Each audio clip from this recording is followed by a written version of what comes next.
Hey guys, Major Snowflake here. I'm going to be giving you a review of the Crosman Pulse R76. Got a picture of the box right there.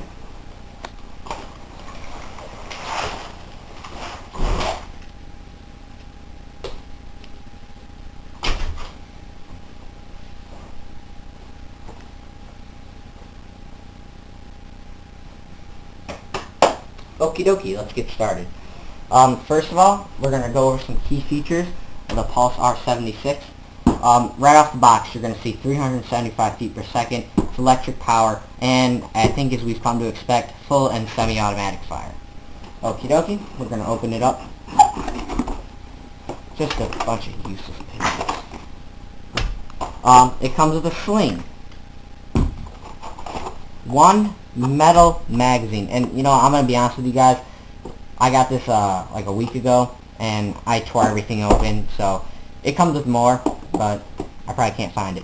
So, our magazine, all metal, and of course, it's worth a screw. The gun itself. And some other little miscellaneous junk and fun stuff. Okay, this is what you guys want to see. Lay this out here on my BDUs. Okie dokie. I'm gonna keep this review real short and simple because I know there's probably hundreds of others on the web that are gonna tell you every little boring detail about it. So I'm gonna make this short and sweet. There will be a fire test later in this video. Okay? Here we go. The gun itself. Some pros and cons. Let's get started with that. Pro, immediately. First off the bat, it is all metal. There's plastic grip, hand grips, plastic, another plastic hand grip. It's great though. Metal, metal covering, metal rodding, you got your metal magazine, plastic barrel, metal sight, metal stock. Which brings me to the next part, of course.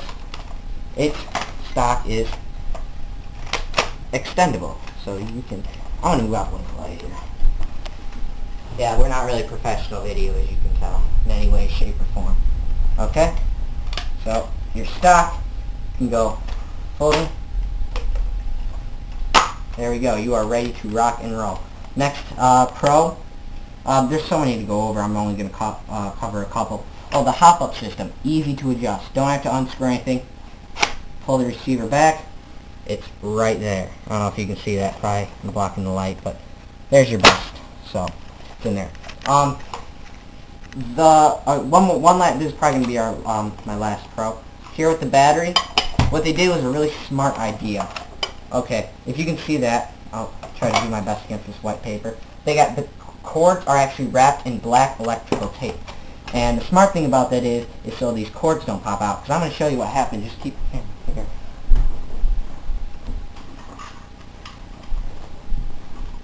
This is what happens when cords are not trapped in electrical tape and they fall out and they rip and you have to duct tape the back and then you just tear everything open and you get to the gritty inside and it's bad. Okay, the battery is an 8.4 volt battery. This is you're gonna charge time, initial charge time is gonna be from 4 hours to 6 hours. 4 being minimum, 6 being maximum. I charge this day for an average of 5, and anytime beforehand I'm going to go airsoft and I usually throw it on for about an hour and a half. Okay. Some cons. There's not many. This is going to happen when you get yours out of the box right here along this grip. The metal is going to rub up and it's going to chip some of that plastic away. It's just going to happen. Secondly, what problem I've had with this gun, right here is a series of grips, okay? Those grips, as my cameraman has learned when we tried to stick a hand grip onto his, and it got stuck permanently, these don't fit any like the standard M4 grips like sights and hand grips and stuff. It'll get lodged on there. And the problem with the hand grip is when you try to fold that sling, that stock up there, it's going to get jammed. So I recommend keeping that plain. Okay, a note of advice. For the top rail, which is all metal, it came with a series of 3 rail systems. One for the top, each on the side. I took it off because rails on an AK, that's just wrong, okay? It's rough, tough, ready to rock. That's how we roll. AK style, baby. Yeah, I know, I just elaborated that way too much. Okay, one problem, and this isn't really a problem, I don't have a problem with this, is the battery right here. It can be a pain in the butt to get in. You really gotta, okay, this might take me a second to put it in there, relax this, sometimes this slides out. It's not that bad. It is a different mine. I don't know if you guys have this problem. If you have this gun, please leave me a comment right now, right down there. This is actually gray, and this is black. I know you can't tell on the camera; it's impossible, but it is. Okay. One last con. Some of them don't come with the semi-automatic feature. Mine doesn't. Yeah, our cameraman, Matt over there, his didn't come with the semi-auto, which really isn't a problem because nobody cares. It actually was 2 autos, so I found that kind of a benefit. Here we're gonna do this is a blank fire test. You're gonna hear what the battery sounds like on semi-automatic. Kind of loud, but it sounds realistic. And the cool thing about this is when it kicks back, it's got an all-metal gearbox. And that's gonna give you the feeling of a little bit of recoil. Nothing to throw off your shot, but it's a nice touch and fully automatic. So, that's how that works. Okie dokie. Next, like I said, 300 feet per second. If anyone's thinking about getting this gun, this is definitely a great gun to get. It's so reliable. I've never had any problems with it, except for the magazine one time jammed up a little bit.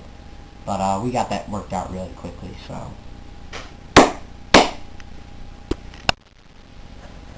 Just a quick view of the gun. We're actually in the process of setting up our fire tester right now. We're going to go out in the garage and do that. Sorry, my ghetto strap here is getting in the way. Okay guys, we are back. I'm going to do another video on the complete firing test. Unfortunately though, it's thundering and lightning outside, and we're not going to go out there with an all-metal gun. And it's dark out, so it's not going to work either. Okay, but we set this little experiment in the garage to see how this works. So, we're going to try our best.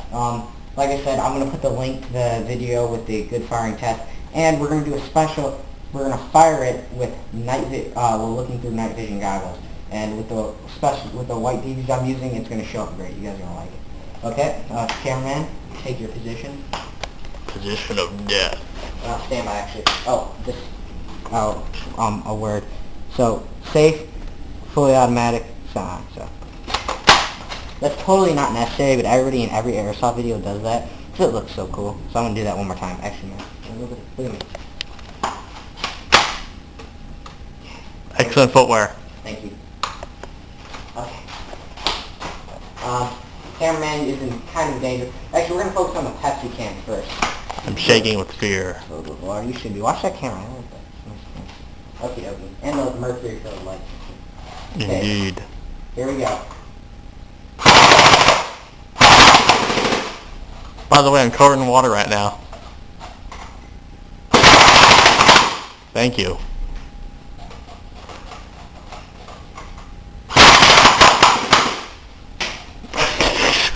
I think we proved our point pretty darn effectively. It went straight through. It just dominated the can. The can took it, and it liked it. So, hold up. Matt, go ahead and proceed. We're going to try to get close up to the damage we've got done to this. Yeah, tore up the can at 375 feet per second, and this is with 20 grams. With 12 grams, God, I don't know, that'd be 400 something. You're just, it's going to be bad. Ow. Yep, okay, can. Next. Now, this is an old BB container. I'm not sure if this is going to penetrate. So, we're going to 10 seconds. Pause. One, go. Okay, guys, unfortunately, we're not going to be able to pierce the Time's major snowflake here. See you later.